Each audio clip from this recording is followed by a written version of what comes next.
السلام علیکم۔ کہانی کو آخر تک پورا سنیے گا، اور اگر آپ چینل پر نئے ہیں تو سبسکرائب ضرور کیجیے گا۔ آخر کار مولوی صاحب کے جنازہ پڑھانے سے انکار کرنے کے بعد گاؤں کی برادری اور قبرستان کی قائمہ کمیٹی نے متفقہ فیصلہ کر دیا تھا کہ میری ماں کو مسلمانوں کے قبرستان میں دفن نہیں کیا جا سکتا۔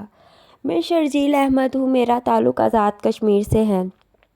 میں آج کل انگلینڈ میں مقیم ہوں۔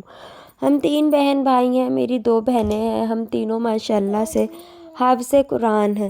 میری بہنیں بھی اپنے اپنے شوہروں کے ساتھ برطانیہ میں مقیم ہیں۔ میں آج عرصہ دراز کے بعد اپنے وطن واپس آیا تو وہ بھی فقط اپنی ماں کی قبر پر حاضری دینے کے لیے آیا۔ میری ماں کی قبر جھاڑیوں اور گھاس سے اٹی پڑی تھی۔ پورے قبرستان میں واحد قبر تھی تو لاوارث لگ رہی تھی۔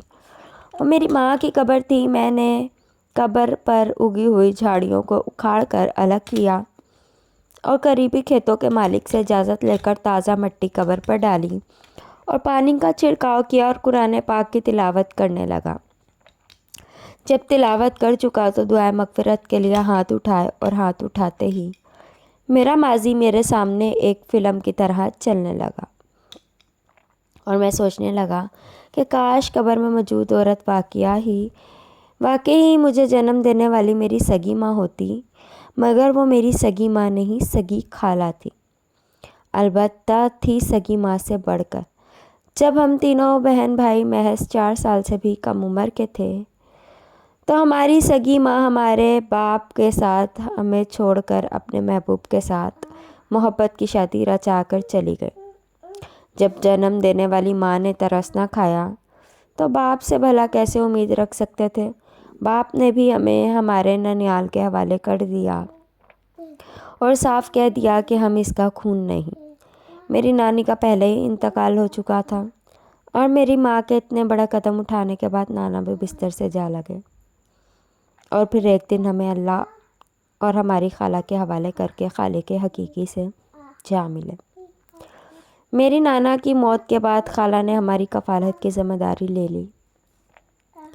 خالہ نے ہمیں اپنی اولاد سمجھ کر پالا، اور جب ہم نے جب سے ہوش سنبھالا خالہ کو ہی ماں کے روپ میں دیکھا۔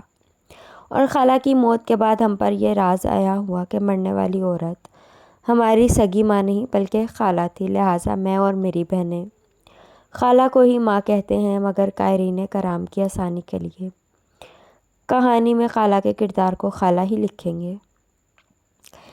میری خالہ نے ہماری کفالت کے لیے ہر قسم کی محنت مزدوری کی، بہت مشقت کی، مگر پھر بھی وہ اتنا نہ کما پاتی کہ ہماری کفالت کر سکے۔ میری خالہ کی شدید خواہش تھی کہ کوئی آدمی ہماری کفالت کی ذمہ داری اٹھا لے اور ان سے نکاح کر لے، مگر ایسا نہیں ہو سکا کیونکہ خالہ یتیم تھی، کوئی جہیز وغیرہ بھی نہیں تھا، اس لیے کوئی بھی نکاح کے لیے تیار نہیں ہوتا تھا۔ 1-2 آدمی تیار ہوئے، مگر انہوں نے بھی ہماری کفالت کی ذمہ اٹھانے سے انکار کر دیا، اور ہمیں بے سہارا چھوڑ کر ہماری خالہ نے شادی کرنے سے انکار کر دیا۔ جو وقت گزرتا گیا خالہ کے لیے ہماری کفالت مشکل تر ہوتی گئی، یہاں تک کہ میری خالہ نے لوگوں کی گلیاں اور گندی نالیاں تک صاف کر کے ہمارے لیے رزق اکٹھا کیا، مگر پھر بھی ہمارے پیٹ کا جہنم نہ بھر سکی۔ خالہ نے ہمیں مدرسے میں داخل کروا دیا اور خود شادی بیاہوں کی تقریبات میں بطور ڈانسر ناچ کر ہمارے لیے روٹی کمانے لگی۔ جب ہماری خالہ جان شادی بیاہوں میں ناچنا شروع کیا تو گاؤں والوں نے ہم سے بائیکاٹ کر دیا، یہاں تک کہ مدرسے سے بھی نکال دیا گیا۔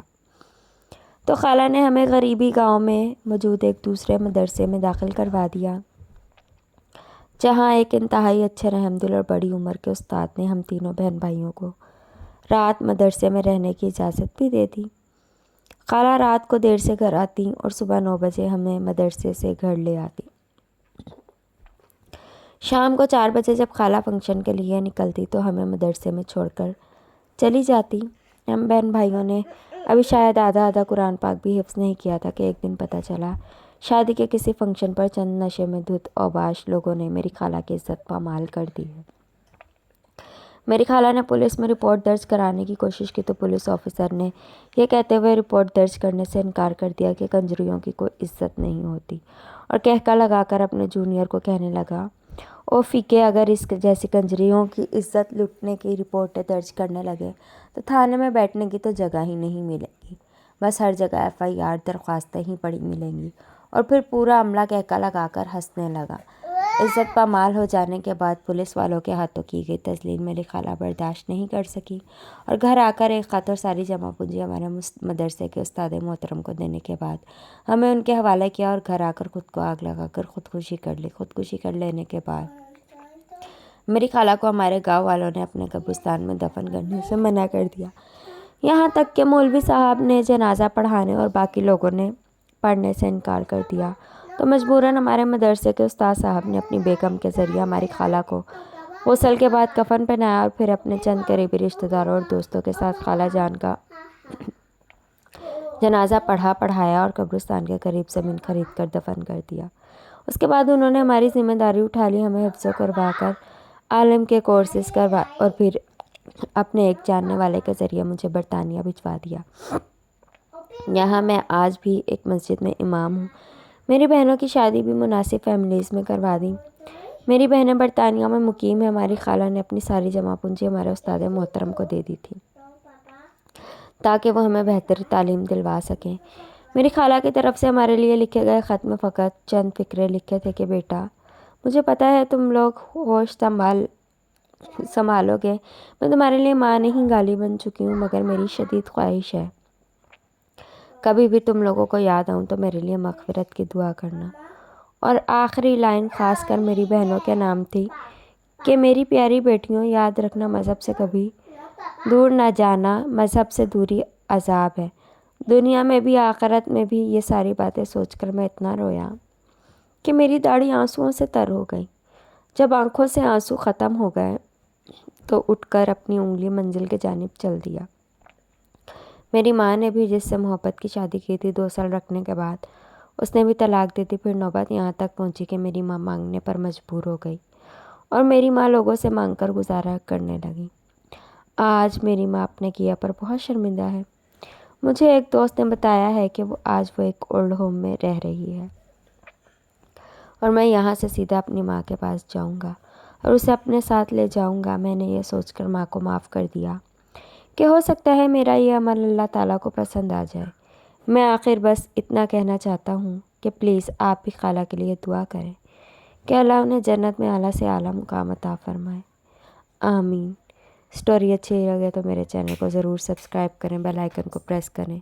اللہ حافظ۔